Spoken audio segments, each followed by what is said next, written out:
एकीकडे महाराष्ट्रामध्ये उत्तर प्रदेशमध्ये शेतकऱ्यांच्या कर्जमाफीचा मुद्दा अतिशय जोरात आणि प्रखरपणे समोर येत असताना तमिळनाडूमध्ये या बाबतीत आता थेट तिथल्या मद्रास उच्च न्यायालयाने हस्तक्षेप करत सरसकट सर्व शेतकऱ्यांचं कर्ज माफ करा असे आदेश राज्य सरकारला दिलेत। एवढंच नव्हे तर कर्ज न फेडणाऱ्या शेतकऱ्यांकडून कर्ज वसुलीसाठी सरकारने कुठलीही समिती अथवा पॅनल नेमू नये असंही देखील न्यायालयाने बजावलंय। उच्च न्यायालयाच्या निर्णयामुळे तमिळनाडू सरकारवर 1,980 कोटींचा अतिरिक्त भार पडणार आहे। तमिळनाडू सरकारने 28 जून 2016 मध्ये 5 एकरपेक्षा कमी शेती असलेल्या अल्पभूधारक शेतकऱ्यांच्या कर्जमाफीचा निर्णय घेतला। या निर्णयामुळे शेतकऱ्यांवरील 5,780 कोटींचं कर्ज माफ झालं, पण तमिळनाडू सरकारच्या या निर्णयाविरोधात हायकोर्टात याचिका करण्यात आली होती। शेतकऱ्यांमध्ये छोटे मोठे अशी वर्गवारी करून काहींना लाभ देणं आणि काहींना त्यापासून दूर ठेवणं हा शहाणपणाचा निर्णय नसल्याचं कोर्टानं फटकारलेलं आहे।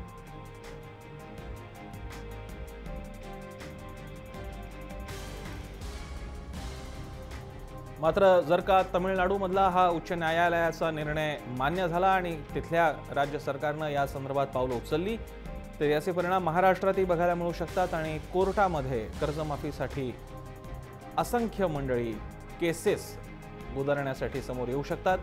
त्यामुळे महाराष्ट्र शासनाला सुद्धा या निकालाचा बारकाईने अभ्यास करावा लागणार आहे।